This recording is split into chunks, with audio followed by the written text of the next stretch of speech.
Hello guys, this is your friend. We are back with a new fanfic.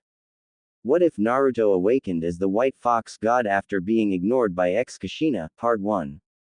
And if you enjoy this fanfic, then please press the like button and subscribe to my channel for more fanfic like this. And now let's start the fanfic. Here we are, in the land of fire, as we head to a village called Konoha, known as the Leaf Village. A village full of shinobis and kunoichis where they are dependent on their strict teachings and teamwork. Our story isn't about the village, it is about a shunned boy who is neglected by his own parents for his brother and sister. Kushina Uzumaki, Uzu's princess and former Jinchuriki of the Nine Tails, gave birth to triplets. Naruto Namikaze Uzumaki was the firstborn. Then the second-born Menma Namikaze Uzumaki. Third-born Naruto Namikaze Uzumaki. These three were the children of Minato Namikaze, the fourth Hokage of Konoha, and Kushina Uzumaki. Both Menma and Naruto hold the Nine Tails due to Minato splitting both Kyubis and sealed them into his second son and daughter. You see, what happened was, a masked man had attacked Konoha by unsealing the Kyubi out of Kushina right after she gave birth to her triplets, and controlled the Kyubi to attack Konoha and destroy everything, killing lots of people who were caught in the fox's way. Minato had fought the man head-on and took his son and daughter along with the fox. He summoned the Shinigami to split the Kyubi into two and seal them both into his son Menma and Naruto. After the deed was done, Minato was spared by the Shinigami so that he could live with his family. And after that, Minato had declared that both his son and daughter are heroes for holding the Kyubi at bay. Of course, the villagers decided to worship and love their heroes. Our firstborn is currently looking out the window watching his parents train his brother and sister. Saddened and heartbroken that he wasn't shown that much attention. He didn't understand why was his brother and sister getting more attention than him. Why were they training and he wasn't? Lowering his head with a sad sigh, he decides to leave the house and go be alone. He was treated like an outcast and wasn't as important as his brother and sister. Shunned by many in the village, except Hinata Hyuga, who he saved from the Kumo ambassador who attempted to kidnap her. Hinata was forever in his debt and wanted to be his friend. Hitomi, friend of Kushina, approved, same with Hiyashi, and told Minato and Kushina about the incident. They gave Naruto little praise for what he's done. He hardly had any friends, Hinata was his only. Our 8-year-old lonely boy was on the Hokage monument, watching the view with lots of questions on his mind. Do his parents even know he existed? Hell, even his own godparents show his siblings more attention. More questions going through his head as he looked up at the sky. A week later. It indeed has been a week since Naruto had been wandering alone. His parents would take his siblings out while he was left, even his godparents took his siblings out to train. I wish I had someone who would show me attention and love. I wish I was just as important as my siblings. Please Kami, hear my wish. Naruto said in prayer, looking out the window, bored out of his mind. Elsewhere in the west, finally had been free of her accused prison, Hachishiku-sama, the 8-feet-tall woman, had indeed been out taking away young victims and killing them as of late. Same with killing monks. She recently slaughtered group of monks who stood in her way. Po. She flicked the blood off her Nodaichi sword.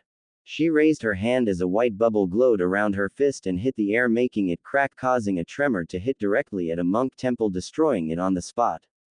Now satisfied after killing 56 monks this week and killing 75 children.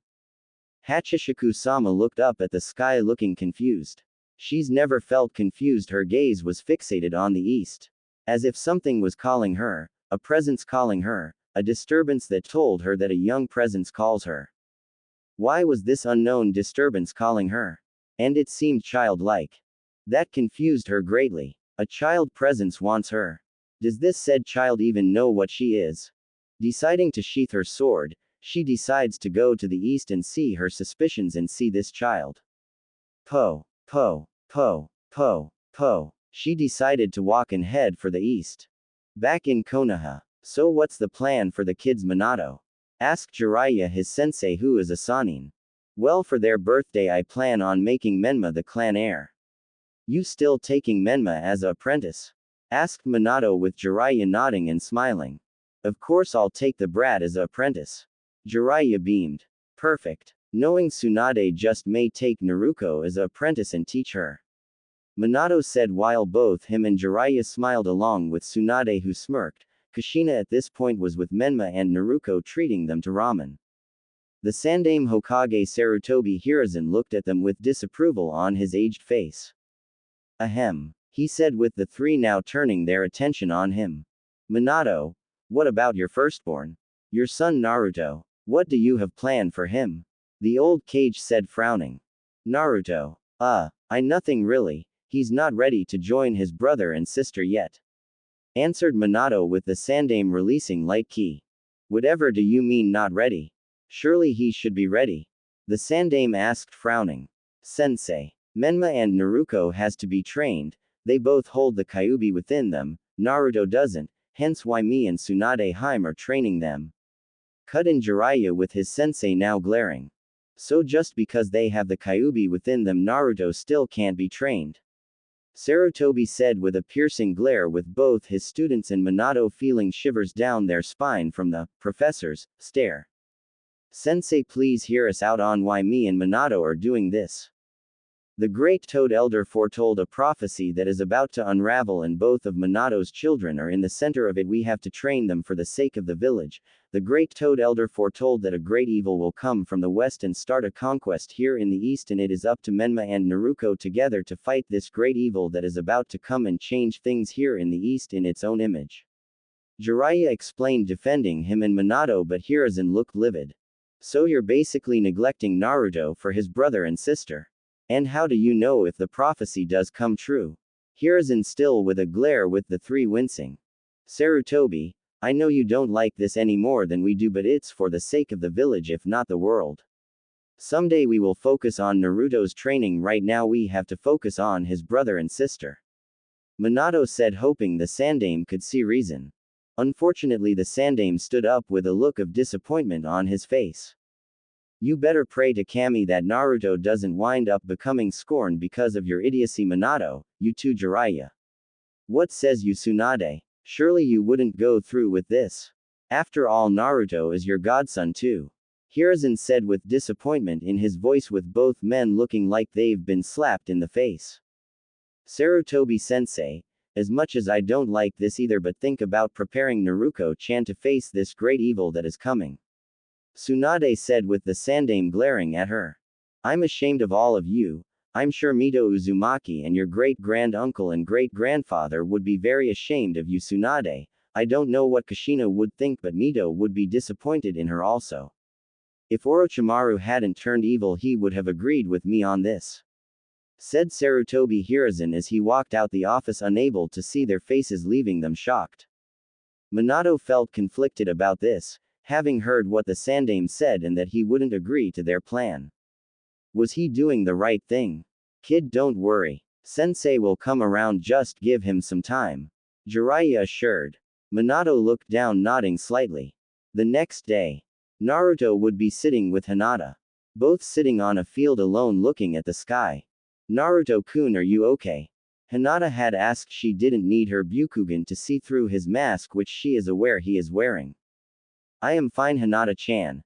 He answered, but she frowned lightly. Naruto-kun, you know you don't have to lie. She pointed out, seeing him sigh, knowing she was right. No, I'm not okay, Hina-chan. It's just I don't get or understand why my parents giving so much attention to my brother and sister and they act like I don't exist. Every time I try to get their attention they either ignore me or brush me off to something else. They train Menma and Naruto every day, including my own godparents. I just feel like they've forgotten about me and don't even want to train me. Naruto said sadly, with Hinata also looking saddened at that. She wonders should she bring this up to her mother and father. Because this isn't right. Naruto-kun shouldn't be saddened and his parents should start showing him love and affection. There, Naruto-kun. I'm sure they haven't forgotten you entirely. Said Hinata, putting a hand on his shoulder. And at that moment Naruto's brother Menma showed up. Hinata-chan, there you are. Why are you with this loser? Come hang with me. Menma said, causing Hinata to surprisingly glare at him. No thanks. Can't you see I'm with him now? Hinata said, seeing him frown. What do you see in that hopeless loser? He's not even a clan heir. Which will be me soon. Menma said with both Naruto and Hinata widening their eyes. Hold on, I'm the firstborn. It should go to me. Naruto said standing up. Oh, like you can ever be clan heir. You haven't been trained yet. Father is making me clan heir on our birthday, brother, not you. Menma said with a smug look as Naruto's mask was slowly cracking after hearing that. Naruto started to walk away. That's right, walk away. Menma said now with his attention on Hinata, who also walked away. Where do you think you're going, Hina-chan? That loser is leaving. Menma said with her looking at him with rare anger. I'm going home. She spoke rather coldly at him as she continued to walk her way home. Namikaze house. Naruto came home with a depressed look after learning that he is losing his clan heir status. He decided to go upstairs and get in bed. As he decided to sleep. Dreamscape. Now in his own dream, looking sadly as rain clouds appeared in his dream, raining, with thunder booming in the sky. Feeling very depressed and saddened.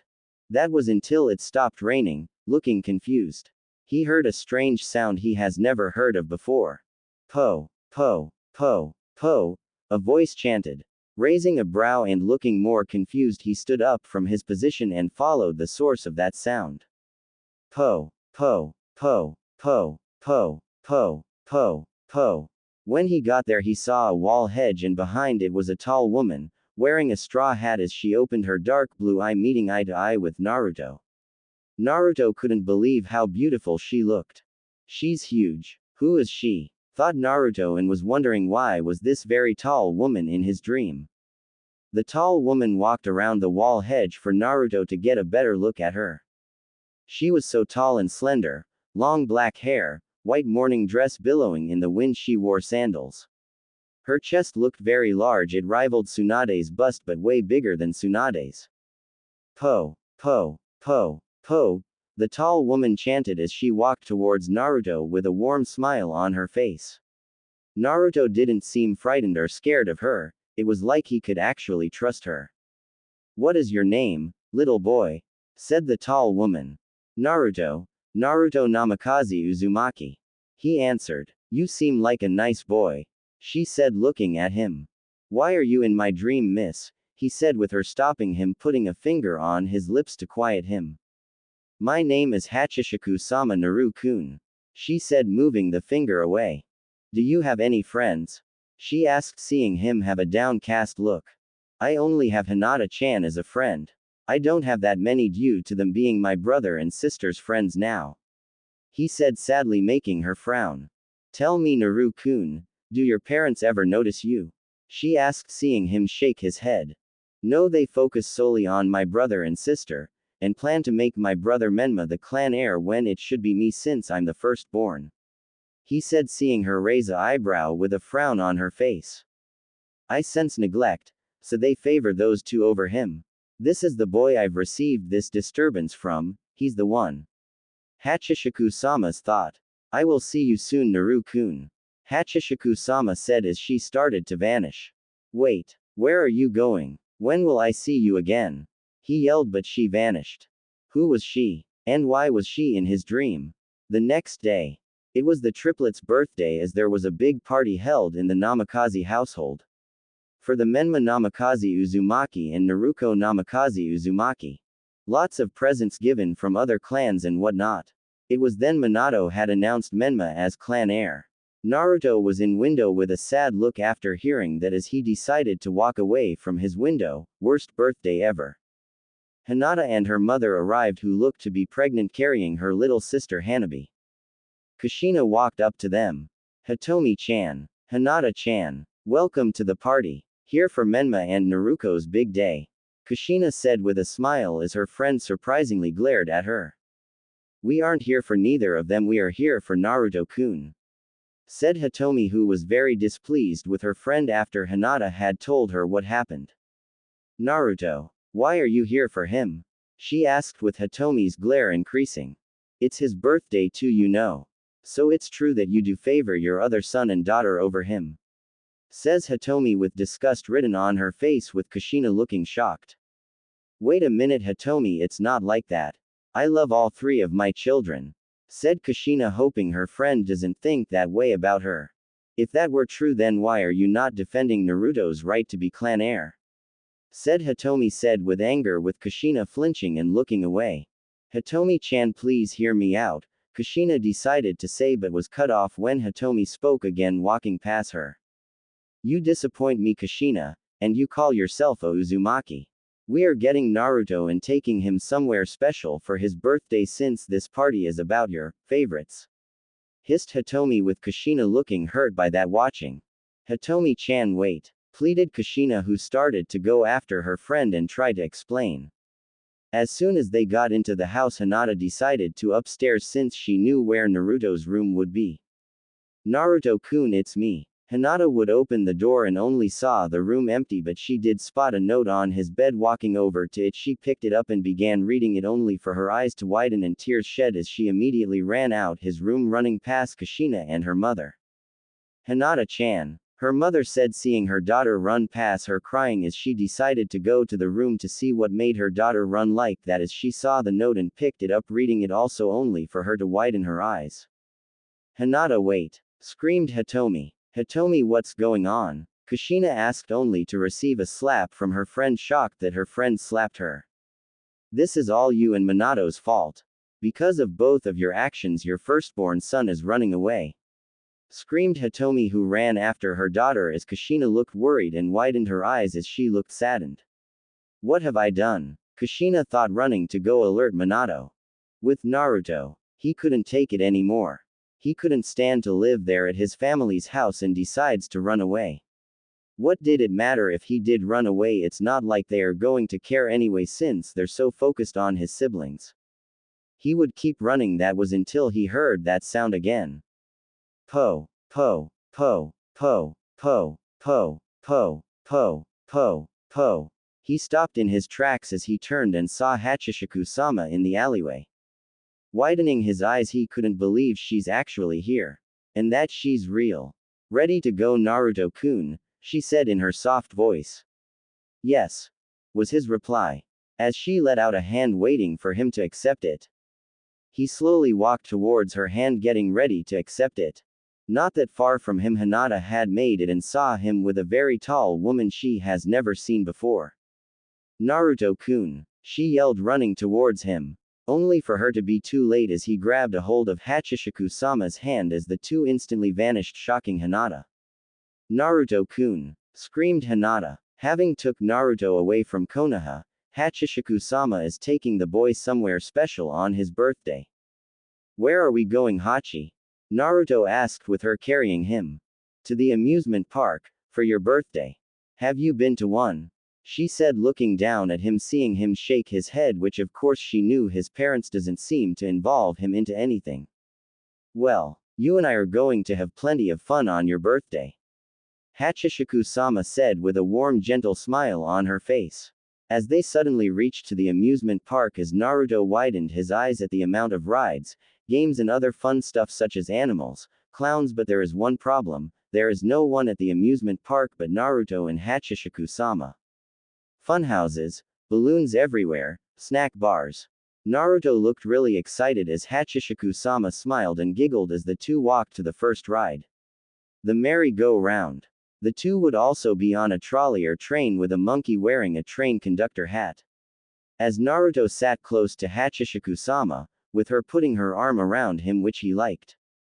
The two would eat vanilla ice cream together, as Naruto shared some of his with her. The two would play with each other in the pen with colorful balls. Hachishika-sama giggled as Naruto, for the first time in his life, laughed with a wide smile at the 8-foot-tall woman. She would take him to see animals, such as lions, tigers, elephants, seals, and any other circus-related animal. They would be on a grassy field with green bright grass and flowers as they ran up the hill and rolled down to the bottom in each other's arms, laughing and giggling without a care in the world. Naruto would pick up some flowers and give some to her, which made her blush and smile accepting them.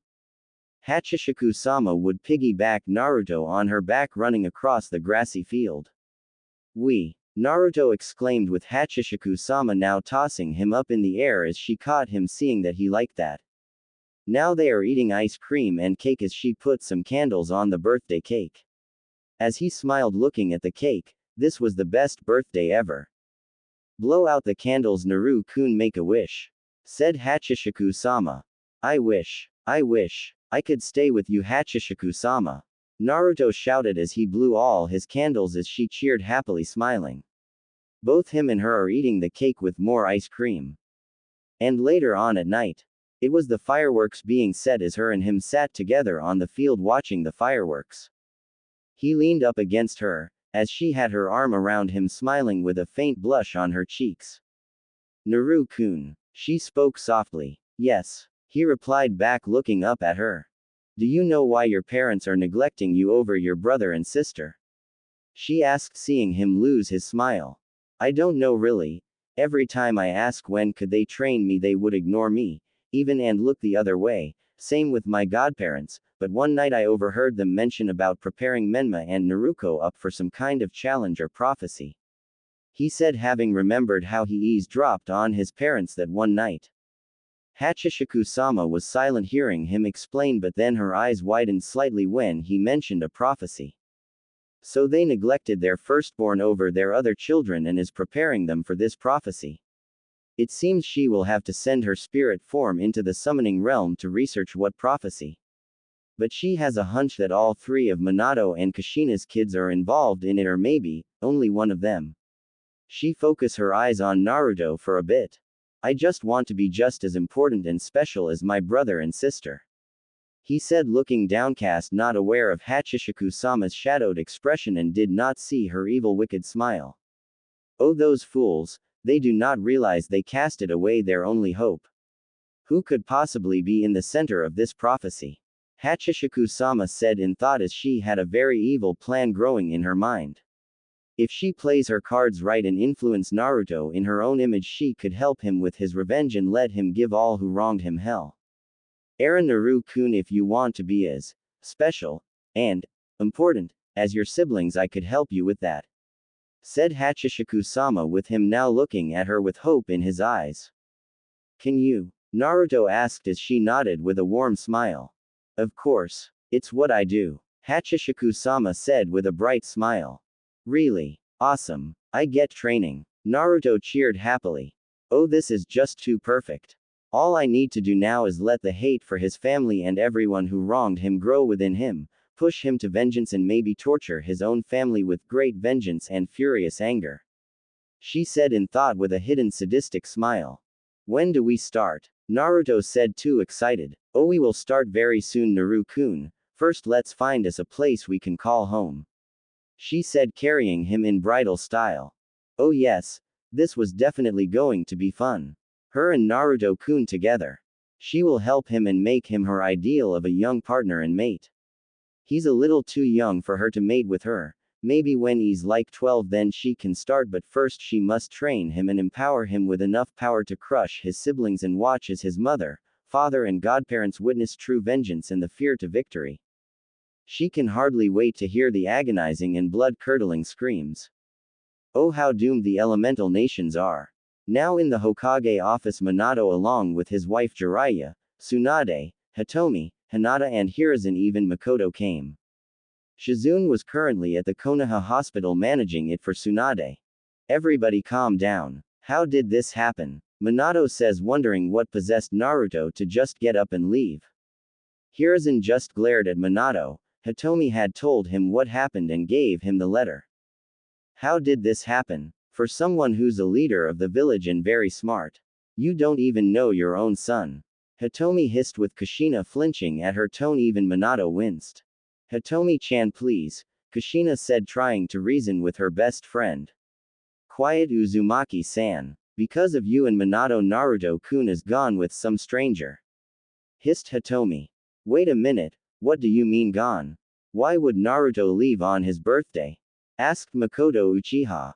Hinata-chan, can you tell us who took Naruto? Surely you saw him going with someone after you told me. Hitomi asked her daughter as everyone focused on her. She looked angry, glaring at those responsible for hurting Naruto-kun. Who I saw with him was a big woman, Hinata answered with everyone looking confused. Big woman? How big? Jiraiya asked. I can't tell. She was very tall and big, she wore a white dress, sandals and a straw hat on her head, she had pale skin and long black hair. Hinata said, describing Hachishika-sama with the adults in the room absorbing description Hinata had mentioned. That's odd, we don't have that many tall women in Konoha. Pondered Tsunade. But what could this tall woman want with Naruto? How could she take? Makoto spoke with Hinata cutting her off. She didn't take him, he went with her willingly, I saw what I saw. Said Hinata as she probably knew why he went willingly. I don't understand. Makoto asked with Hitomi giving her a look. Why don't you ask Uzumaki-san and Namikaze-san? They are mostly the blame for this. Hitomi said with Makoto looking at the two who did not meet her look. Kushina, what is Hitomi talking about? Asked Makoto with Kushina not looking her way. We focused more on Menma and Naruto, because they both held the Kyuubi within them. I wanted to train him, but Minato-kun says we should focus on both of them. Kushina answered with Makoto looking appalled. So basically you neglected him. Leaving him out. How could you? Screamed Makoto looking outraged. Please listen, Makoto-chan. It wasn't like that. Kushina would try to see only for Makoto to blaze her Sharingan to life, glaring at her best friend. Now let's not get hasty, Jiraiya said, only to flinch from both Makoto and Hitomi's look. Hiruzen joined in, glaring. Shut it, you fucking hermit. You're Naruto's godfather. How could you neglect him? You and Tsunade both are just as guilty as they are. And because of your stupidity, he's gone with some woman we have never seen before. Makoto ranted. Wait a minute now, it's not my fault that the little brat ran away with a stranger. Jiraiya defended himself. It's pretty much all of your faults that he ran with this stranger and now we may never know where he is. If anything, he just may be much better with this stranger. Hiruzen said with Minato glaring. Hold on there, Sarutobi, that's my son you are talking about. Minato says with anger on your face. Son. I'm sorry, but did you just say, son? I thought Menma was your son. You, Kushina, Tsunade, and Jiraiya are all to blame for this, neglecting your firstborn over some prophecy by focusing all your attention on Menma and Naruto. You better pray to Kami that Naruto doesn't become scorned and seeks vengeance upon all of you. Hiruzen shot back as he left, leaving Minato and the rest stunned from his words. Come Hinata-chan, we are going home. Hitomi said, not wanting to look at her friend anymore as both of them left. Makoto decided to leave. Makoto-chan, wait. Please let me explain. Kushina said with a pleading look. The Uchiha woman turned and scowled at her former best friend. I don't know who you are anymore. Makoto says as she left, leaving Kushina to tears. We need to find out who that woman was that took Naruto, and get him back. Minato says. But how? How can we find him? Kushina said with tears in her eyes. I don't know honestly. I'll have the tracker team investigate on this maybe and see Consume's dogs get the scent of this stranger. Minato says. With Naruto and Hachishiku, she carried the boy in piggyback as they traveled far into the west. The two would venture through the western lands and plains, she would look for a perfect place for them to call home. And knew the perfect one where no man or person has ever set foot in. And the place she was going to, was Inanaki village, a cursed village that no one would ever set foot in and would never come back alive. You must take a small side road past old Inanaki tunnel to find the village. It's small and easy to miss, so most people don't ever find it. She spotted the tunnel that appears to be sealed up, which looks like the work of those damn monks who sealed it up. Looking annoyed. If you're brave enough to enter yourself, it's said the village is full of traps and the villagers themselves will attack you with hatchets and sickles. There's no phone service either, so you'll be completely on your own. The village is said to have been isolated from the outside world since the Edo period, and because of that, the government treats them as a special reservation. If you're foolish enough to go in there, you are entirely on your own, and no one who has entered has ever escaped alive. Hachishiku-sama felt no fear from this place. She was going to make this both hers and Naruto's home and village. And because of her yokai aura and influence, she can shift the village in her own way. She gently laid Naruto down and unsheathed her sword and cut down the seals as the barrier was lifted. She picked him up and went inside the haunted tunnel. It's said you'll hear howling and screaming in the woods of Inanaki Ridge and Inanaki Village, the most fearsome of all. The haunted tunnel had seemed to respect Hachishiku-sama along with who she brought. Its curse has no effect over her or Naruto for that matter because of her influence. Having reached the end of the tunnel, she gazed at the haunted village. Vacant and in current ruins. Corpses. It seems the villagers were driven insane and had killed each other. No sign of life here in this village. Everything here looked barren. No grass, no animals or even water. Good. Since she can control the dead, maybe she can manipulate the dead to rebuild this broken down village. But before she could do that, she would find them a place to stay at. She went into what looks like a house big enough for a family to live here in peace. Walking inside, she smiled. She found a bed for Naruto to rest on since he was still asleep. Walking out the house, she smiled heavily. She would raise her slender arms and flare her yokai chakra, spreading it all over the village, reviving the dead. Corpses would moan after being revived as they all turned towards their master who revived them. Rebuild and fix this village. I want it in good shape for my mate. She ordered, and without question, they carried out her demand and started getting to work. Now all she had to do was see how to make Naruto special since she promised him. She will look for a way to make him special and then train him, plus drive him to hate his family to get his revenge upon them. Konoha one whole day later. At the Hokage Tower. Well, what could you get from your dog Sume? Asked Minato. Well, we followed the scent of Naruto as it ended near an alleyway. She explained as he nodded, waiting for her to continue about the stranger who Naruto gone with. And, he said, as for the stranger. The moment the dogs sniffed the scent, the dogs became spooked all of a sudden and whimpered. I don't know what could have frightened them like that. Sume said with Minato now raising a brow. Her dogs are afraid of something that took Naruto. Just what it is they are afraid of. I see. Thank you for your help. Said Minato, seeing her walk off as he sighed. I take it you heard that Jiraiya-sensei. Minato says with his sensei appearing out the window. Yes. Hard to believe Sume's dogs would be afraid of whoever took Naruto. The Toad Sage pondered. You think we should ask for the toads for guidance? Minato asked with Jiraiya nodding. I suppose it won't hurt to ask them. Maybe they could shed some light on the situation of our culprit and know who she is. And the fact that she could teleport. Said Jiraiya, now summoning Ma and Pa in the office. What seems to be the problem, Jiraiya boy and Minato boy? Said Pa, looking at both of them. Ma and Pa, we need your help. My son Naruto had ran away with some tall woman. Minato said with both frowning. He ran away. What did you do? Accused Ma with a glare as both men flinched. Well, we have been focusing on Menma and Naruto's training and never trained Naruto. Jiraiya answered with both now glaring at him. So you neglected your own tadpole? Growled Pa with anger on his face. Pa and Ma, it wasn't like, Minato says, but Pa slammed his cane on the ground. Don't lie to us, Minato boy.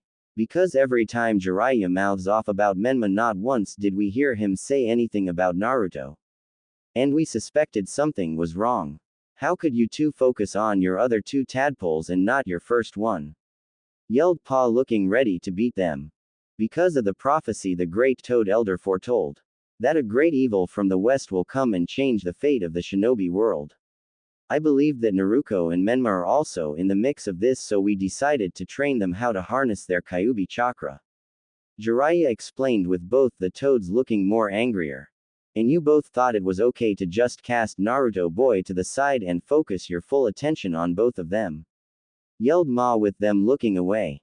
We plan to train him someday, it's just that Menma and Naruto are our top priority and that we should prepare them against this great evil.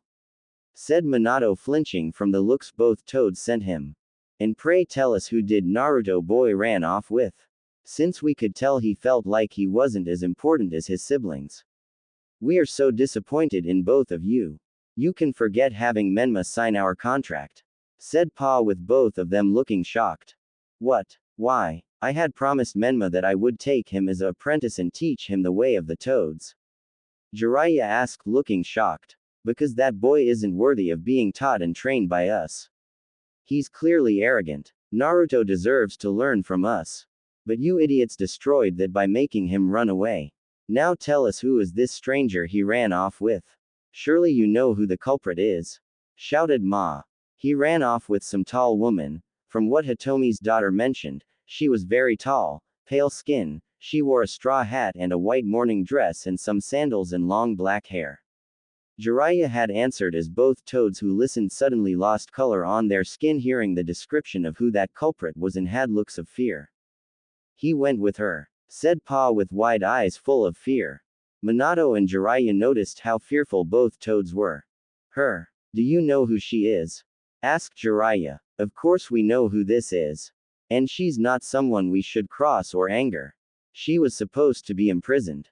Said Ma, who was trembling in fear of who this woman was who Naruto went with. Who is she? And why do you both fear her so much? Asked Minato, who was surprised by this. She's a demon, a monster, a killer of children. Exclaimed Pa. Both men looked taken back by this. Who are you talking about? Asked Jiraiya as both toads looked at them with fear still on their faces. We are talking about Hachishiku-sama, the 8 feet tall woman. She is something you both know very little about. Answered Pa. And you say she kills children? Asked Minato with the edge of fear, hoping this woman doesn't target his other 2 children. She does. Rumor has it that when you are liked by Hachishiku-sama you are destined to die in a few days, by her hands, and she won't stop at nothing until she gets what she wants. Said Ma with fear in her voice. So you think it's possible that she killed Naruto? Asked Jiraiya as both shook their heads. We do not know. It's possible, but we don't know what are her intentions with Naruto boy. Never thought she would come from the west to take him. Pa says. You're saying that as if she's been here to the east before? Said Jiraiya. She's been to the east here, in the elemental nations. She was here when the era of the Sage of the Six Paths was present and rumored to be seen in the First and Second Shinobi War, kidnapping and killing many young victims. Explained Pa. So how do we get Naruto back from her? Asked Minato. That is a bad sign. Taking away someone she likes will lead to bloodshed. Said Ma. Well, can't we have your assistance in getting him back from her? Asked Jiraiya. No. They both said in unison, shocking both men. Why? Shouted Minato. We can't be involved. She can send her spirit form into the summoning realm. Said Ma. Do not provoke her. She's not someone you want to anger. Please heed our warnings. We must bring this up with the entire summons in the summoning realm that she has returned. Said Pa. Hey, wait. We need your help. Pleaded Minato. I'm afraid we cannot help you. This is out of our hands. Just heed our warning, because if not Hachishiku-sama will kill you all. She's not just a child killer, but a bringer of death. Said Ma as both of them vanished, leaving the 2 stunned. What do we do? Asked Minato. We must tell Kushina along with Tsunade, they need to know this. And we must pay very close attention on Menma and Naruto, she might just target them next. Jiraiya says. Inanaki village. Naruto wakes up and smells food being cooked.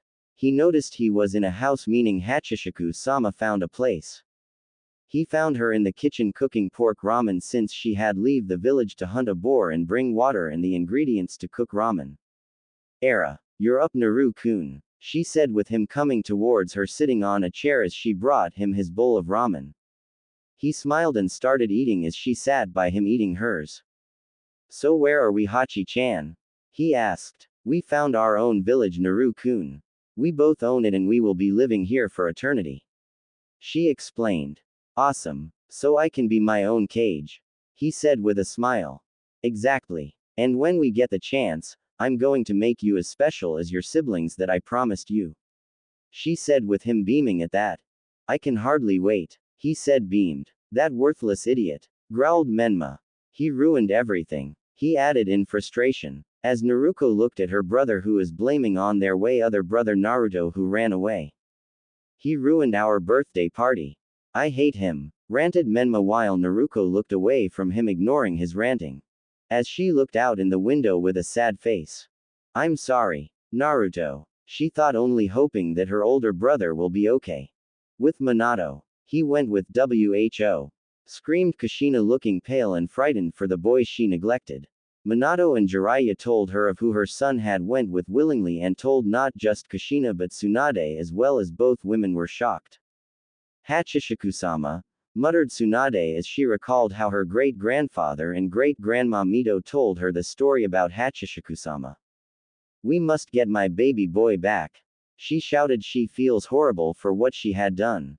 Kushina, I'm afraid it's impossible to get him back. We don't even know where he is. Says Minato, trying to calm her down. I don't care. I want my son back. She yelled. We don't know where to find her or know where she is. The toads refuse to help us and are angry with us as well due to focusing on Menma and Naruto. Says Jiraiya, just wondering how big of a deal this Hachishikusama is. And whose fault do you think that is? Says a voice as they turned over and saw the Sandaime Hokage. All of you abandoned Naruto over some prophecy, and now he's in the hands with the most infamous urban legend of all time since the Sage of the Six Paths. Sarutobi says, with them looking away and feeling a bit guilty for what they let happen. You better pray to Kami that he doesn't try to come here and attack everyone out of great vengeance and furious anger. He says, with Jiraiya frowning. Sensei, how do we know for sure that Naruto will turn out like that? It's not like him to attack us or his own family. He says, with his sensei scoffing. For your sake I hope you're right, but it's a possibility that he will do it, not to mention the neglect he had endured from his parents and godparents whom favored his brother and sister over him.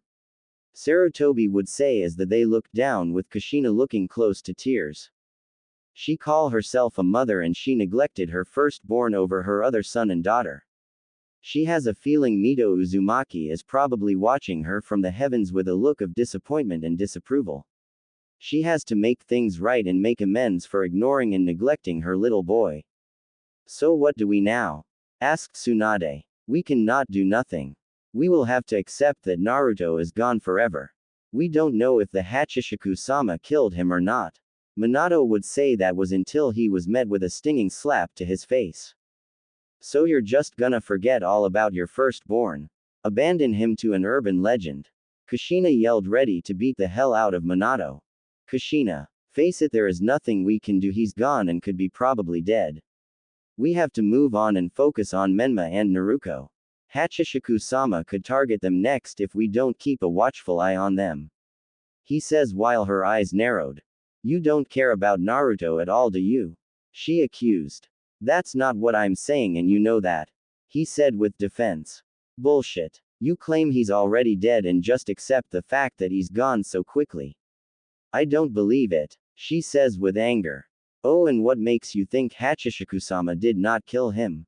He asks with a raised eyebrow. I don't know, but I just have this feeling that he's alive and that she didn't kill him. She admitted she has a feeling that he's alive and as well, but probably under Hachishikuama's influence against his will to go with her, knowing the yokai can do that to her young victims. Kushina-chan, I know you miss him and all, but right now we have to focus on our other two kids, to prepare them for this prophecy.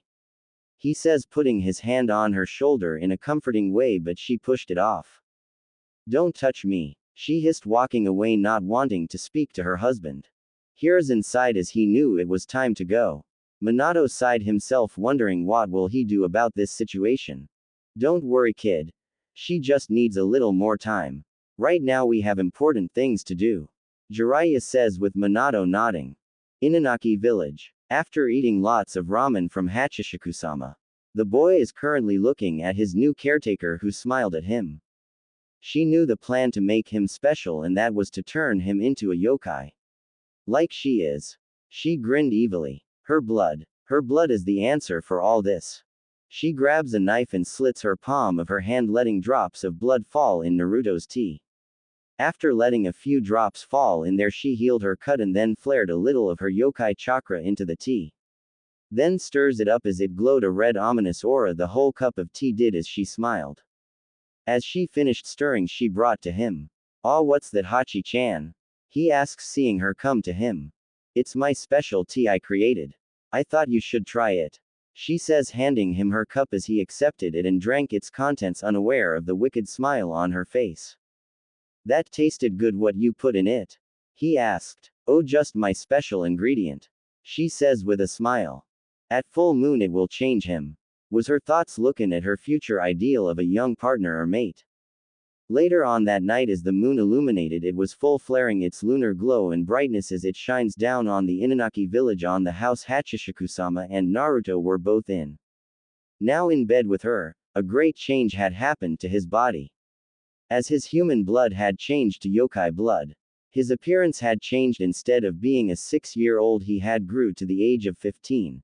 Significantly taller and older looking, his hair grows long that it protrudes out the back of his head. The top half of his hair is white while the bottom half of his hair is black. The transformation had been complete. No more was he a human but a full-blooded yokai. As the morning came, Hachishikusama was shocked at his appearance. She could feel the power of yokai chakra surround him. Has her blood ascended him into a daiokai like her? And not a typical normal yokai. He began to take up, opening his eyes. His pupils were narrowed and no longer blue but red. What is this? Why do I feel different? He asks, getting up out of the bed only to widen his eyes at his new permanent appearance. Whoa. It was then he noticed his voice had changed. It was much calmer and cold, yet slight sinister. Hachishiku was too stunned to say anything. She had realized what she had done. What happened to me? He asked, looking at his appearance in the mirror. That would be my doing, Naru-kun. Remember how I said I would make you special? She says with him, nodding as she explained how she done it. So, I'm a full-blooded yokai? He asks with her nodding. Excellent. A thin smile played on his face looking at his new appearance, then turned towards Hachishiku-sama. It seems I will have to thank you for turning me into this, he says with a grin, walking towards Hachishiku-sama, who winced seeing him walk towards her and then surprisingly kiss her on the lips, making her widen her dark blue eyes. The kiss broke apart as she blushed, looking at him. Now, my dear, let's get something to eat, he would say, walking away. She looked at him with clear lust. She didn't think her blood would turn him into daiokai. It was as if she had accidentally turned him into a yokai lord. Now her plans will go further for him, along with the future of the East. Minato sighed. Things have not been going well for him. Ever since Naruto has gone with this Hachishiku-sama, things have not gone well for him. And not in a good way. His family is falling apart. Though he, Jiraiya and Tsunade are currently training Menma and Naruto. Kushina, on the other hand, drifted from their training. She didn't want no part in training them anymore. Ever since Naruto gone with Hachishiku-sama, Kushina refused to talk to Minato and she never came home. She went to a motel. He has to get her back to help train their children. He decided to go find his wife and talk to her. With Kushina, who is in her motel room, having left the Namikaze manor, while drinking sake, getting drunk to drink away her sorrows and that she is a horrible mother. She would not stop crying tears of what she had done. Her friends, Hitomi and Makoto, doesn't want to talk to her or ever see her again because of how she neglected her son. Why did she do it? Why did she even listen to Minato? She cried harder. Her firstborn is gone. Gone with this Hachishiku-sama. She heard stories of the 8-foot-tall woman and what she does in her nature towards young victims. Hachishiku-sama is a yokai. A vengeful one at that. This demon always targets children and kidnaps them. It's unknown what she does to her captive victims. Some tales of the legend says she kills children for the pleasure, or devours them. And not that Hachishiku-sama is a child killer, but a bringer of death. And now, that monster has her son. A son she neglected. Kushina shed tears. What kind of mother is she? She did not believe Hachishiku-sama killed her son. She took another sip of her sake bottle. That was until she heard a knock at the door. She went to go see who it was as she opened it, only to scowl at the person she did not want to see right now. It was her husband, Minato. What do you want? She hissed at him. Please, Kushi-chan, come home. The children miss you. I miss you. Please, he begged. Go away, she says, closing the door, but he stopped it. Kushina, please. Don't do this. Come home. Naruto and Menma misses you. Don't neglect them, he said but dodged a sake bottle. Don't you dare accuse me of neglecting them. I gave them plenty of time. And plenty of love and attention. Which is something that I should have given to my firstborn. I don't know why the hell I even listened to you when you first told me about this prophecy. And that it involves both of children who carried the Kyuubi. How do we know for sure that the prophecy is true? Hissed Kushina, ready to beat the brakes off Minato, who raised his hands up in defense. Jiraiya sensei says the prophecy is true. He heard from the great Toad Elder himself. A great evil is coming from the west and wishes to change the elemental nations as we know it. And both Menma and Naruto are in the center of it because they both have the Kyuubi in them. Which is why we are preparing them for this prophecy to save the world. Don't you want that, Kushina? Minato says with her glaring at him. Did we have to abandon our firstborn though? Did we have to ignore him? And act like he didn't exist? Because of a fucking prophecy. When you first brought it up to me and mentioned about training Menma and Naruto, I asked what about our son Naruto? And you said that he can't join because he wasn't the prophecy child like Menma and Naruto. We still could have trained him and gave him attention. Now he's gone and it's pretty much our fault. Because we treated him like an outcast. And he probably no doubt hates us. Kushina yelled with more hot tears from her eyes as Minato tried to approach her and bring her into a hug, but she shoved him out her hotel room. He widened his eyes seeing her angry expression. Her red puffy eyes. Kushi-chan, he says in a pleading tone looking up at her. Fuck you, Minato. She slammed the door hard. He sighed. He'll have to give her more time. To grieve. What will he do? Now. His kids both need their mother. For this training. Inanaki village. Now with Hachishiku having gotten used to being a full-fledged yokai. The two of them are eating ramen together. While watching the corpses keep fixing up the village. So far the corpses are making crops. Crops enough to grow vegetables, maybe make a rice field, a hay field. Now all they needed was water to revive the barren lands of their village and also grow trees and other plant life. They would need animals here too. Like cows, chicken and whatnot, even fish. The houses and buildings are being fixed and built up by the undead. They would have to dig deeper in order to find water in the watering hole. It seems we would have to go on a raid to steal the necessary resources we need for our village. Naruto says. That won't be necessary, Naru-kun. I could command the corpses to leave the village and get that for us. Hachishiku-sama says while mentally controlling the corpses to do just that. Let's get more acquainted, she says huskily with lust. Oh, he raises a brow, seeing her come close. Let's do it, Naru-kun. She says, grabbing his hand, leading him into a bedroom. As they went into a bedroom, she undressed first, showing her form, in which he finds attractive and alluring. She helps him take off his clothes, revealing his thick, large member. She blushed looking at his developed member. Put it inside me, Naru-kun, she says, laying down on the bed as he got up on the bed and put himself inside her, suddenly feeling a hot feeling flow through him. She moaned a little, feeling himself inside her. Naruto suddenly felt the instinct to thrust himself inside her. As she moaned lightly, feeling him thrust inside her. With her bouncing slightly. From him thrusting into her. This feels good, he's never felt something like this before. As he continued to plow himself inside her. Make me yours, Naru-kun. Make me yours. She moaned as he kept thrusting inside her. She wrapped her slender arms around him and pulled him into her heavy, massive chest. As he inhaled her vanilla scent while he kept thrusting inside her. She moaned in pleasure, feeling her partner thrust himself inside her deeper. She tightened around him inside as he still plowed through her. Her nails lengthened into sharp claws as dragged her nails on his skin, leaving claw marks. Her eyes turned red briefly, and moaned, opening her mouth, revealing her sharp teeth and long tongue. Naruto in turn, had his nails lengthen into claws and did the same to her back. Leaving claw marks on her. As they both kissed one another. Hachishiku-sama and Naruto stared into one another's eyes, kissing, holding each other and being intimate with one another.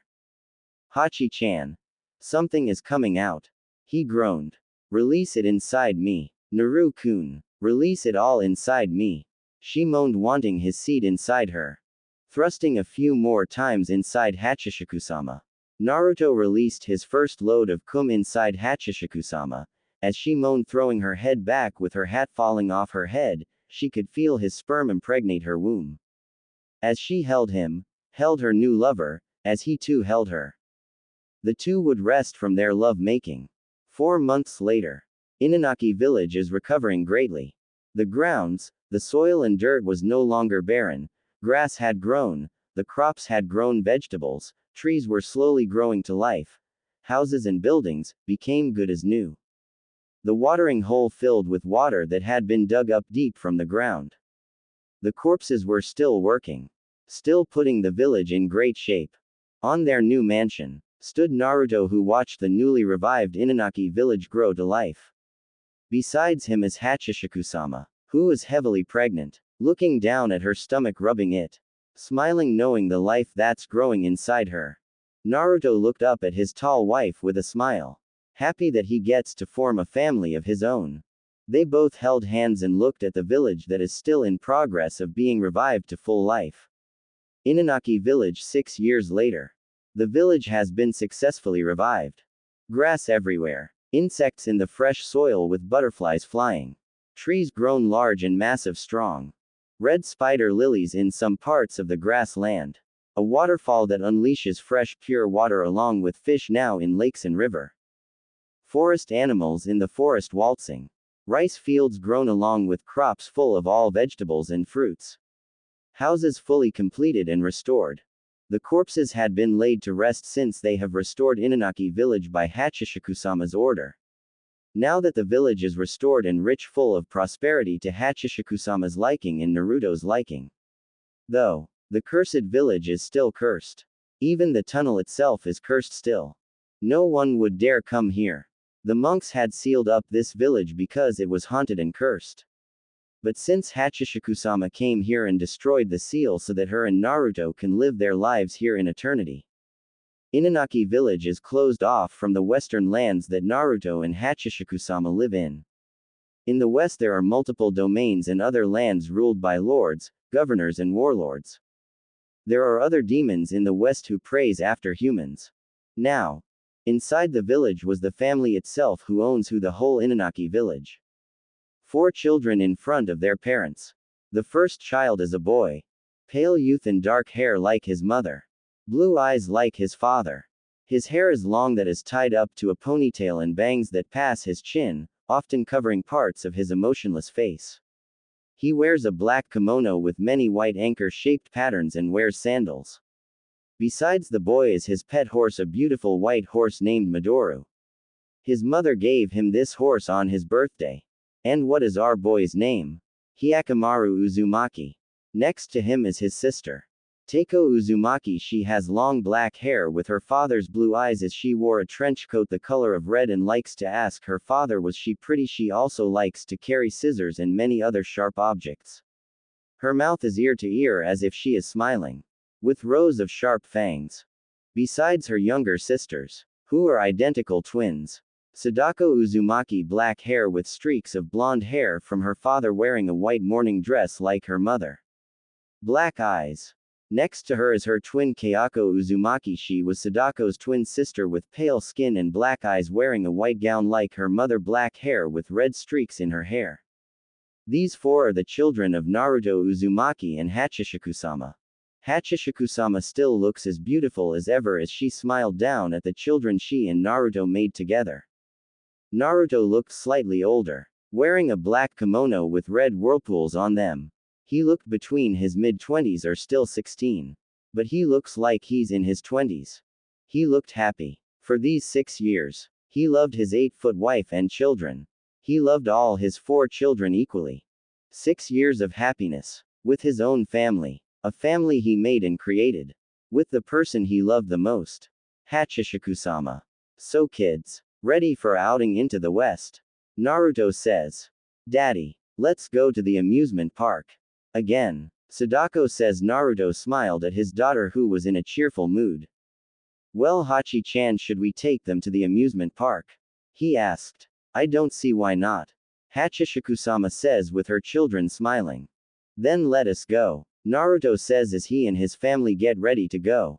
Konoha at the moment. 6 years it has been since Naruto's disappearance. Things have not changed. Minato is still remains Hokage. While feeling not happy, his family is still somewhat shattered.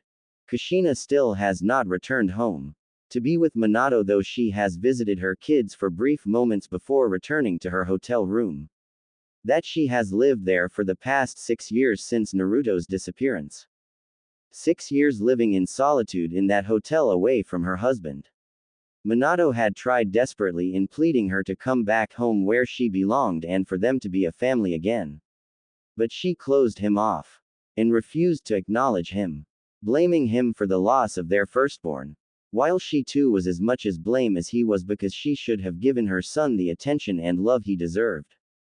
But these past 6 years Kushina still believed that Naruto was alive and not killed by Hachishikusama.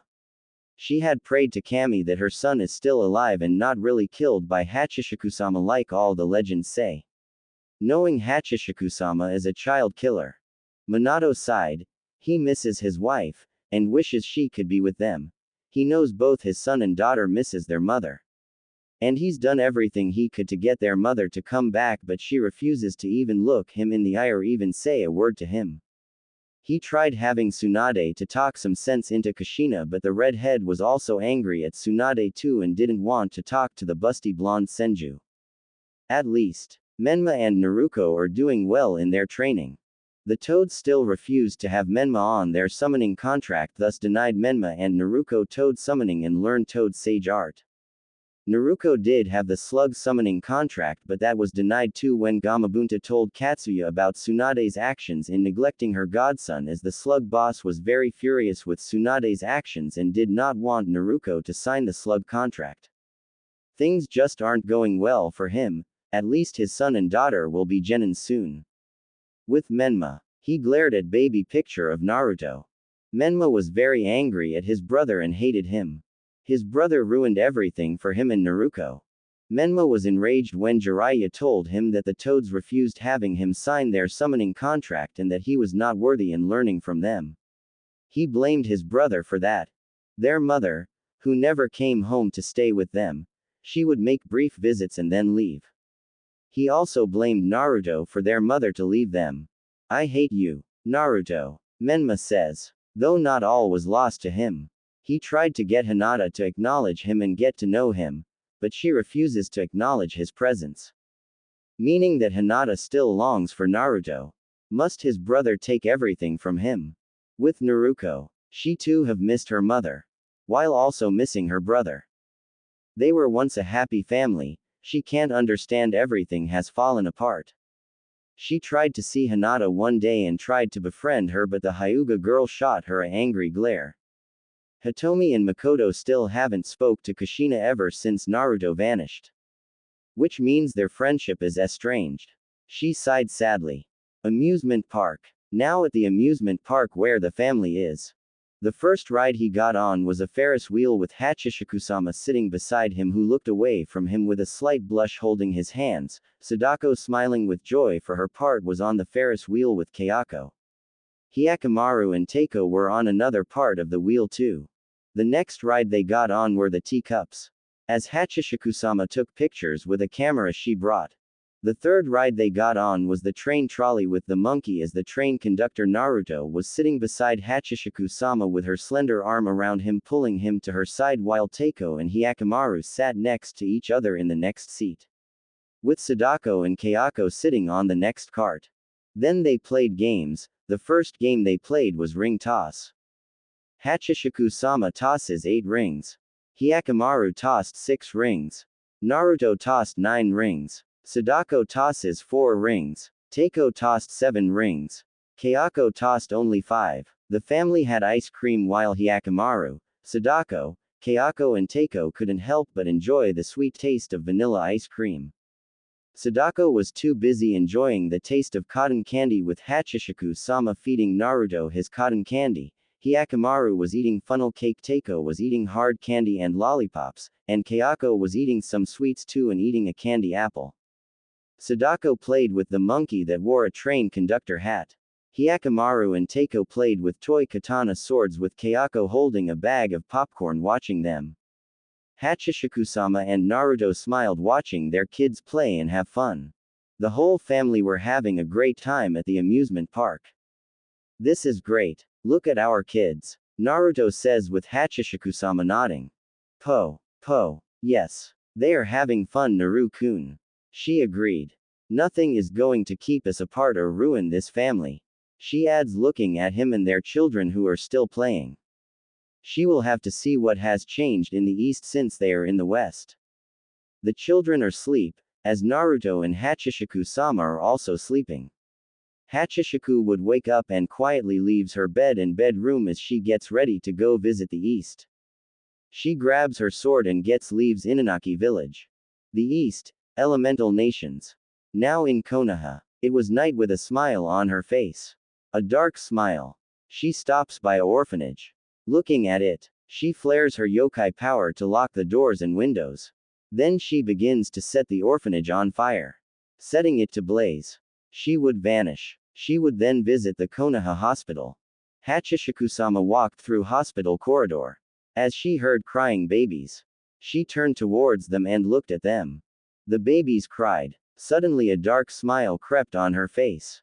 She went to the maternity room where all pregnant women were, who were asleep. She suddenly flared her yokai chakra in the whole room as it seeped into the pregnant women. Being a mother is going to be a lot more difficult. She then went to the Uchiha police station looking at it. She unsheathed her sword and went inside the station. Suddenly the Uchiha police looked up when they saw her. She lunged at them with a sadistic glee as the Uchiha police force tried to attack her and stop her. Blood splashed as she was covered in Uchiha blood.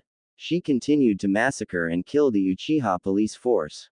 As their screams filled the station, many were bisected, beheaded, stabbed, melted. What the hell is going on here? Yelled Fugaku with 3 elite Uchihas at his side. As he got to the scene he saw many of his Uchiha police officers slaughtered. Widening his eyes he couldn't believe that this has happened. Sir! Exclaimed a Uchiha elite pointing at Hachishiku-sama who turned to them. Whose face was covered in Uchiha blood. As she stood in the middle of the dead Uchiha police officers male and female. What the hell are you? Shouted Fugaku. Only to receive no answer.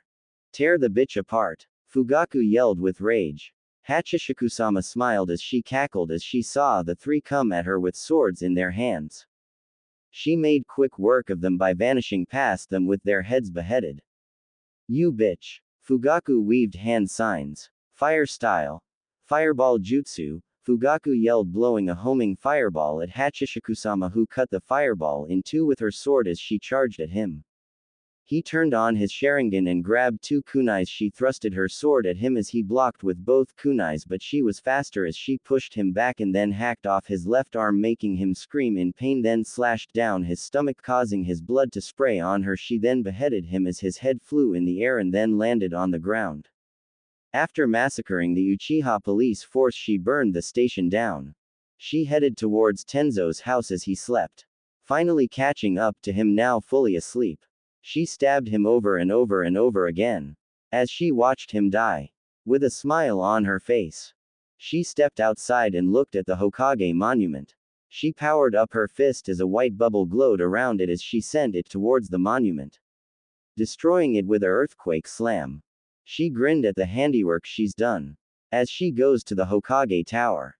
She killed the Anbu that was guarding the office and took the forbidden scroll. As she vanished. One morning, Minato could only have a horrified expression at the many reports of what just happened overnight. A whole orphanage of children was set on fire. The hospital disturbed him. He had heard from Tsunade that all mothers who were supposed to deliver babies delivered babies that had no skin, organs, eyes, noses, limbs or bones. The whole Uchiha police force had been massacred, including Fugaku Uchiha. An Anbu operative by the name of Tenzo had been murdered last night. The Hokage monument had been shattered. And worse of all, the forbidden scroll had been stolen. Who could have done such a thing? Who did all this in one night? without setting an alarm. His Inuzuka nins told him that it was that same scent that was here years ago right after Naruto disappeared. No, it couldn't have been her. So it was Hachishiku-sama that did this. Hokage-sama, the council requests you, says a Anbu officer. Minato nodded. How was he going to explain this to everyone? Before he could leave his office, he saw writing in blood on the wall. His eyes widened as he read it. Witness pure vengeance. I bestow a curse on this village. Our vengeance will know no bounds. The blood of those who died are on your hands. A curse. I need to find Jiraiya ASAP. Minato says. And what vengeance does Hachishiku-sama have with Konoha? What did they do to her that has angered her so? He could hear the screams of the orphans that died in that fire. He could hear the screams of the Uchiha police force who had been slaughtered. Oh my Kami, please help us. Minato pleaded, hoping Kami had heard him. Minato looks at the many council members look at him in fear and ask him multiple questions, and he wasn't sure which to answer first. What happened? Why were we attacked? Asked a civilian. Who dares destroy our Hokage monument? Snarled Homura. How did this happen? I heard the Uchiha clan police force had been slaughtered.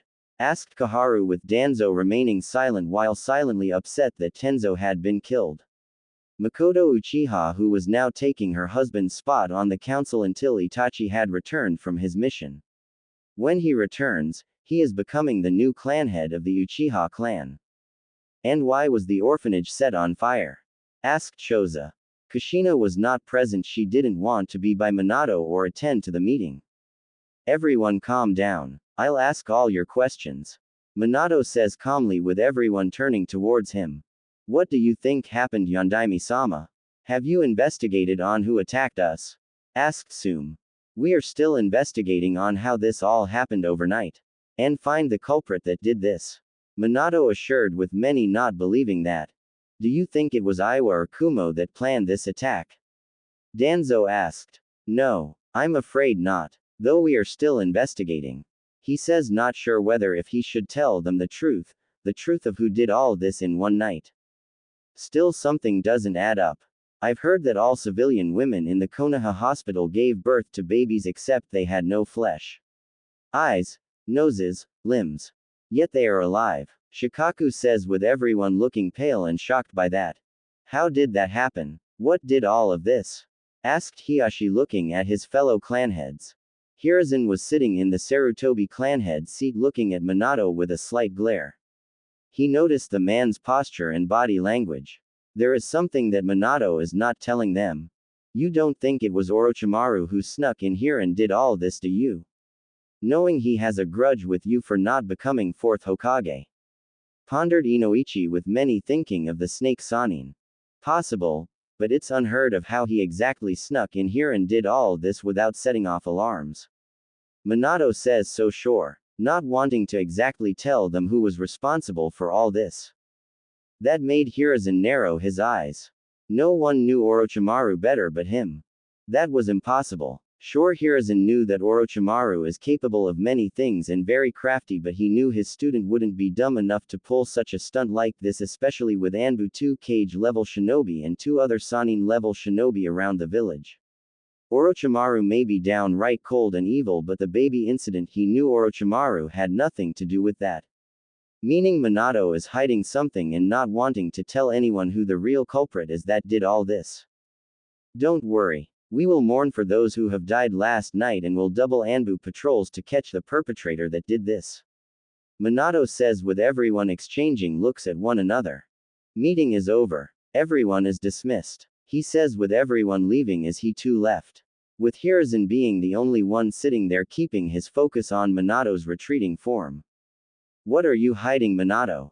Hiruzen thought. With Kushina, who was still in the motel sitting there with a sake bottle in her hand as she heard what has happened. She didn't even come to the meeting. She didn't even give damn. As she held up a photo of baby Naruto, she began to cry softly. Po, po, po, po, chanted a deep masculine voice that made Kushina's skin crawl and widened her eyes looking around. She brought out her chakra chains. Po, po, po, po, po. Kushina looked both ways on guard. P.O. Kushina jumped and directed all her chakra chains at something, only to see her hit nothing but the wall. She gave a sigh of relief. Maybe her mind is playing tricks on her. Mother, says a voice that made Kushina widen her eyes. Mother, are you in there? Asked a soft voice. A voice that Kushina knew all too well. Sochi, she whispers. Naruto-kun, she says, looking at the door, heading towards it to go open it to see was that her son. Come, mother. Open up the door, says Naruto. Kushina desperately runs to the door and opens it, only to widen her eyes seeing no one was at the door. Where is he? Where is he, damn it? I know you are here. Cut the shit. Where is my son? Give him back. Kushina screams out in rage. Give him back to me, damn it. Give him back. Raged Kushina with hot angry tears. Hachishiku-sama, give him back to me. Kushina says in a cold whisper. Hachishiku-sama, screamed Kushina looking rabid. There was only silence. Tap, tap, tap, tap, tap. It was then Kushina heard tapping on the window. Turning towards it, she saw a slender hand. Narrowing her eyes, she ran to the window and saw Hachishiku-sama standing near a light pole. With an unsettling, creepy smile. Kushina felt a chill run down her spine. As both her and Hachishiku-sama eyed each other. For mere moments neither broke eye contact. Where is he? Where is he, you child-killing bitch? Give me back my son. She yelled as Hachishiku-sama's creepy, disturbing smile never left her. As Hachishiku-sama laughed darkly. Hachishiku-sama looked at Kushina with wide eyes and snarled demonically as she opened her mouth, unhinged her jaw, revealing sharp demonic teeth and a long tongue. The sight of it made Kushina flinch and felt her blood turn cold. P.O. Hachishiku-sama teleported near the window so fast, scaring the daylights out of Kushina, who jumped back in fear, falling on her. Kushina whimpered as she slowly got back up at the window and looked out. She no longer saw Hachishiku-sama there. Meaning she's gone. She saw Hachishiku-sama. She saw Hachishiku-sama with her own eyes. I saw her. I saw her. Eyes wide, she ran out the motel. Hokage Tower. A curse. Jiraiya muttered as Minato nodded. Yes. She left a message written in blood. Minato says, pointing to the message on the wall with Jiraiya reading it. Witness pure vengeance. I bestow a curse on this village. Our vengeance will know no bounds. The blood of those who died are on your hands. Jiraiya reads. What does she mean? Why would she come at us? And you don't think? Minato says with Jiraiya feeling a shiver down his spine, recalling how his sensei warned them. Naruto. Jiraiya says in a whisper.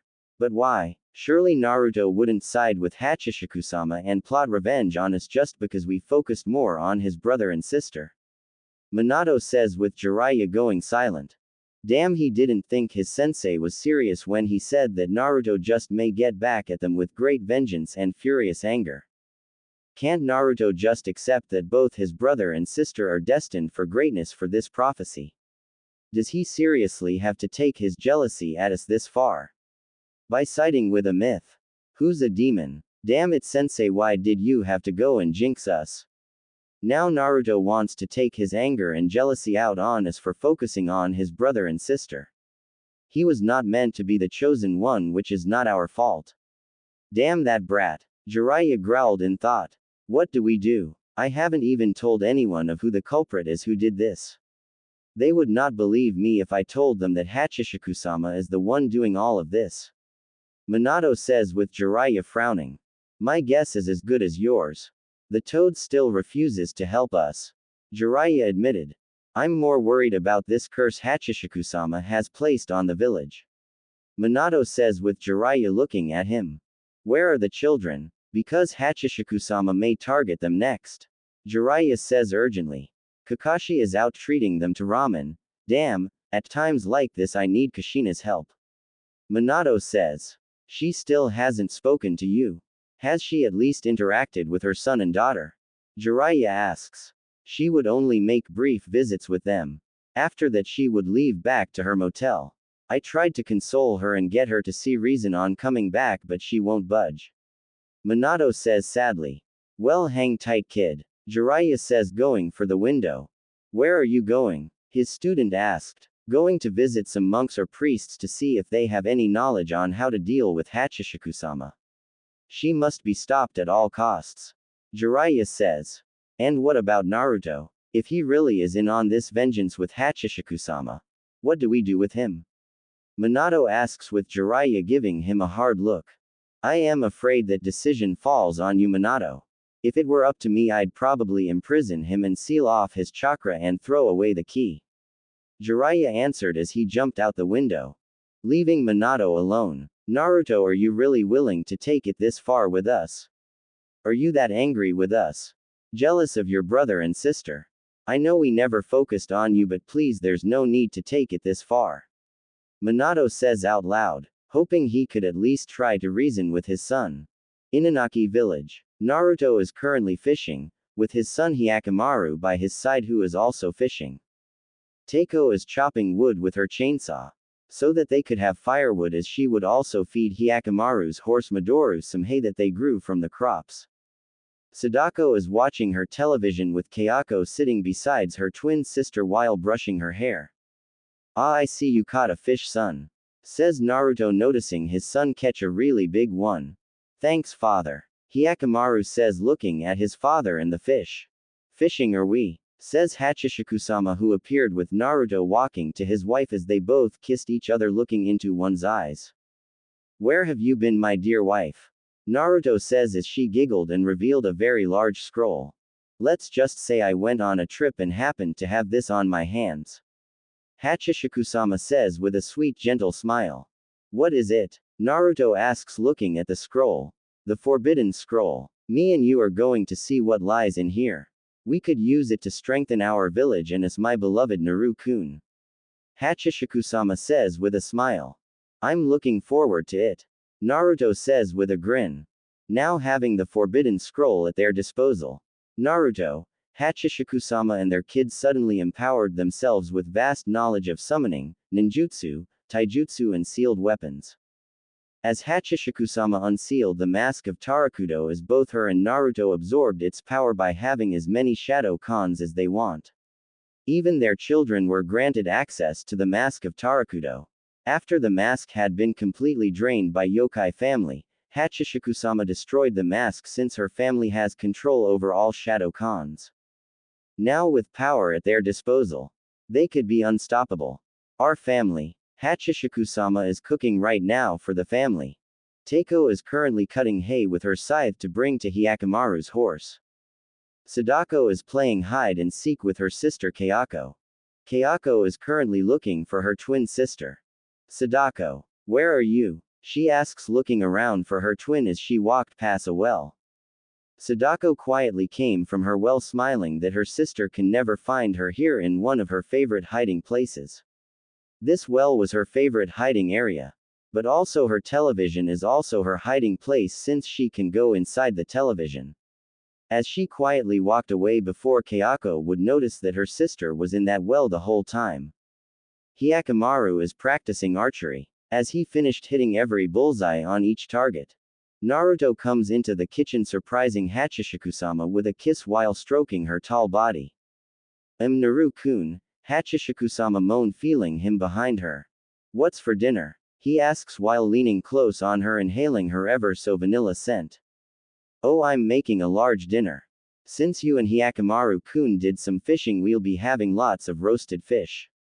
Hachishikusa says. Well dear, in that case I'm leaving the village for a bit. Taking Hyakkimaru and Teiko with me. Naruto says. Oh, going on a adventure, hope you bring something back. She would say. Don't worry, we'll be back before dinner. Naruto says, kissing his tall wife's cheek, and walked away to go get Hyakkimaru and Teiko.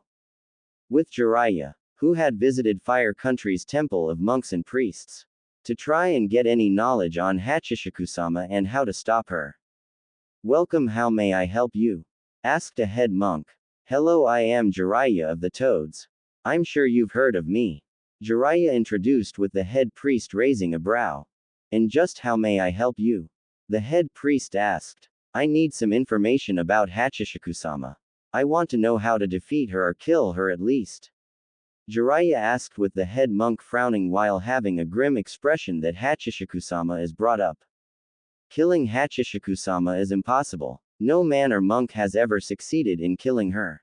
Though there is one way to ward off Hachishiku-sama and defeat her. The head monk says with Jiraiya frowning, it seems this Hachishiku-sama could be somewhat immortal, or something.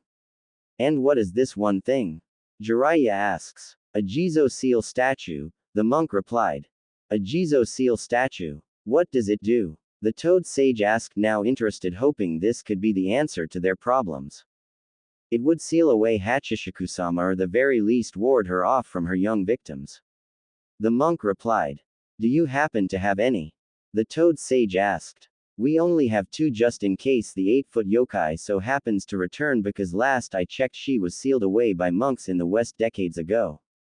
But I guess she's back. The monk says. What do you mean? Jiraiya asked. I've been hearing rumors of 20 kidnapped young boys and girls here in Fire Country and had prayed to Kami that the Hachishiku-sama wasn't back in the elemental nations. The monk replied with Jiraiya widening his eyes. Could we borrow both of your Jizo seal statues?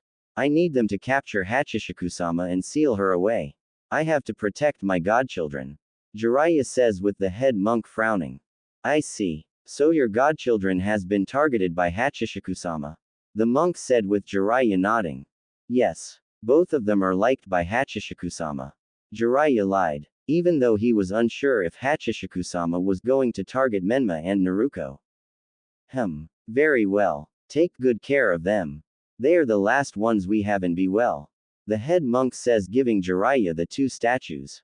Now sealing them in the scroll, he thanked the monk and decides to leave and goes back to Konoha to report to Minato. Konoha at the moment. Menma is looking for someone, and he's looking for a certain Hyuga heiress. He smiled when he saw her leave the bakery as she went to grab a box of cinnamon rolls. Can you blame her though? That's her favorite snack. Cinnamon rolls are best. Especially the Cinnabon kind. Heya Hinata. Menma greeted as the Hyuga heiress turned around and saw who it was as she used her father's cold glare at the boy she loathed. Who was directly responsible for making Naruto leave? What do you want? Hissed Hinata. Come on now, Hinata-chan. Why so cold? I only came to ask you, would you like to go on a date with me? He says, looking at her reaction as she scowled at him in disgust. No, she says, turning away. Oh come on. Please Hinata-chan. I want you to be my girlfriend. You should be honored to date the son of the Yondaime Hokage. Menma boasted with an arrogant smile. The answer is no. I don't date spoiled brats. Hinata replied back coldly, with him now looking angry and hurt by that. As she walked away. So you still miss that worthless idiot? It's been 6 years. Forget him, Hinata. Naruto is gone. Or he's probably dead. You should move on and be with me. I don't understand what you see in that pathetic idiot. He's nothing. He's not even a clan heir. I've been made clan heir. Me and my sister Naruko are worthy. Menma says as Hinata suddenly stopped in her tracks and flared her Byukugan, glaring at Menma. She suddenly put down her box of cinnamon rolls. What do I see in him? You say. I'll answer that. He's a kind-hearted boy who isn't arrogant and likes to be a show-off all the time. He was denied love by his own mother and father, even his own godparents. Spoiling you and Naruko as if you are Kami's children. And because of that he ran off with some tall woman. I hate you, Menma. I'll never be your girlfriend or your friend. I'll never forgive you and your family for what you have done. With speed she moved to strike Menma with a gentle fist strike that was until Naruko arrived and got in Hinata's way, shielding her brother. Hinata, please. Naruko pleaded. Get out of the way, Naruko. Hinata says with anger.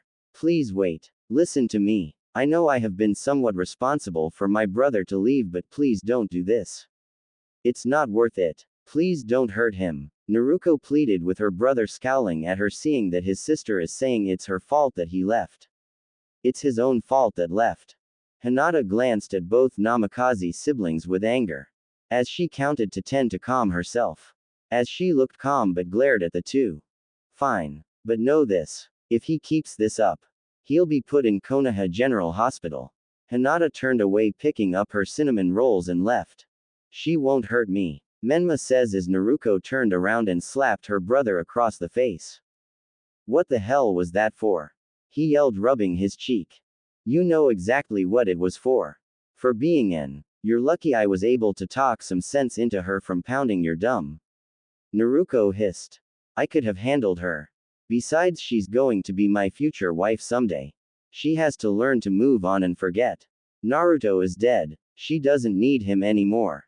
Menma yelled with his sister glaring at him. She's a human being, not an object. She can be with whoever she wants, and don't you dare say Naruto is dead. I know he's got to be alive out there. Naruto shot back. Naruto, it's been 6 years. Face it. Before he could finish that sentence, his sister struck him in the stomach, making him fall to his knees. I can never understand how am I related to you. Leave Hinata alone, because if you don't expect me to save you again. Naruto says angrily as she walked away with Menma glaring at his sister's retreating form. Damn you, Menma thought. With Kushina now on her way to Minato's office, she was going to knock on the door until she heard Minato's voice in the room. That's the Jizo seal statue. That's going to protect Menma and Naruto from Hachishiku-sama. Minato says. Yeah, kid. Also rumored to have sealed her away, Jiraiya answers. What makes you think she'll come here and attack again? She'll know the Jizo seal is here to ward her off from Konoha. Minato says. She's only wasting time traveling from the west to come to the east and surprisingly attack us. Jiraiya says with Kushina widening her eyes. The west? Is that where Hachishiku-sama is from? Yeah. If she does come here, all I have to do is seal her away. Jiraiya boasted with a smile. Yeah. But what about Naruto? Minato asks as Kushina listened closely. Minato. That brat has been nothing but trouble. He's willing to get back at us all because we picked his siblings over him when he's not the chosen one. It's not our fault. I say forget about him. To me he's dead. Jiraiya spoke with Kushina on the other side of the door, gritting her teeth and narrowed her eyes. Sensei, he's still. Look, someday we can reason with him and get him to see why we did what we did. Minato says with Jiraiya snorting at that. And if he doesn't? What if he is trying to get revenge at us still? Jiraiya says. Then I will have no choice but to lock him up and seal away his chakra. Let him stay in prison to think about what he has done. Minato says. Kushina looked livid at that suggestion, as she quietly walked away from the door and left the tower. Going to her home, she sat down. The kids weren't home, probably out. As she glanced at the pictures, seeing a picture of her, Minato, Menma, Naruto and Naruto in the corner with a sad expression. She then looked at a picture of Mito Uzumaki, who gave her a stare of anger. She flinched. As she looked back at a picture of baby Naruto, her firstborn, she knows what she must do. She must try and make things right. She went upstairs to her and Minato's bedroom and went into her closet while saying Kai, undoing a genjutsu on another part of the wall showing a secret closet. Opening it, she grabbed her kunoichi gear, her scrolls, and her sword Benaheim. She suddenly grabbed multiple sets of clothes and other belongings. Now packed and ready, she wonders should she leave a note to her kids telling them that she's going on a long trip, and that she will be back. She's going to get Naruto back from Hachishiku-sama and bring him home and give him the love that he should have been given in the first place. He could live with her in the motel. No. Maybe that wasn't a good idea. Knowing Minato will directly respond to that and will have Hunter Nin looking for her. To hell with it all. She wants to make this right and she must do it. She can't bear to think what Hachishiku-sama is doing to her son. Leaving the house and quietly leaving the village without looking back. She has to do this. Naruto and his two kids Hyakkimaru and Teiko are with him. As the three go out, having left their private village out to explore. Hyakkimaru was riding his horse Midori with his sister Teiko behind him holding her scissors. Naruto was just walking as his kids and the horse followed. Wandering in the west that has warlords, daimyos, samurai and shinobi alike. Some are Ronin mercenaries.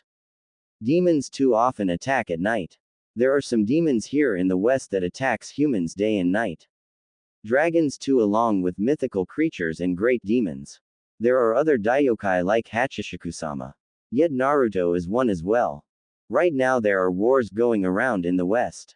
Not to mention fighting enemy kingdoms and demons at the same time. Yet here the three of them are going on an adventure or go somewhere nice. With Kushina, has left the Fire Country border 3 hours ago and rented a horse to ride. As she was making her way to the west. Luckily she asked for a map from the people who gave her a horse she rented. She heard rumors about what goes on in the west. She didn't care. She knows her son is there. And knows for a fact Hachishiku-sama is also there in the west. Maybe the people of the west can tell her where Hachishiku-sama is in the west when she gets there. She packed everything she needed when she gets to the west. There is no turning back now.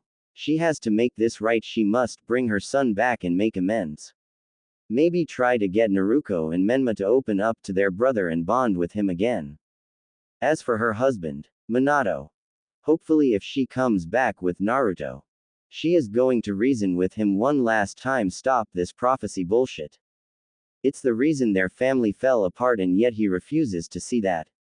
If he still decides to stay with Jiraiya on this foolish crusade of the prophecy, then she leaves him no choice but to leave him via divorce and take the kids with her and leave Konoha. She wants to bring the family back to the way it was. No prophecy, no neglect, no favoring one child or another, she just wants everything the way it was.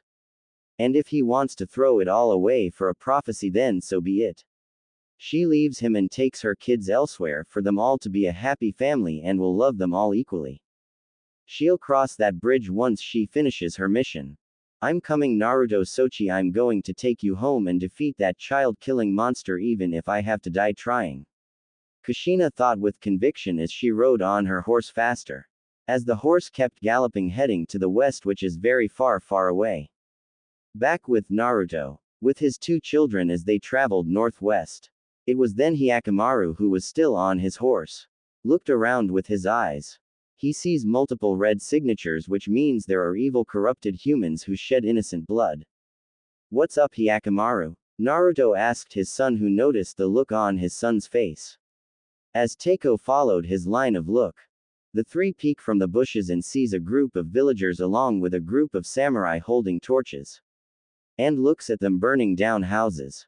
Burn them down now, said a samurai as they began burning the village. That's too cruel, says a little girl who was besides her parents in another bush. As her father gripped his polearm, glaring at the samurai for doing this. The lords and samurai think they can do anything if it's for war, but, says a woman looking towards her husband, putting a hand on his shoulder.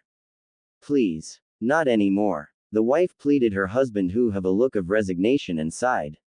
Let's go, he says, turning away both his wife and daughter, since he was too weak to try and fight them if it wasn't for his legs. Stop right there, called out a samurai, spotting the three.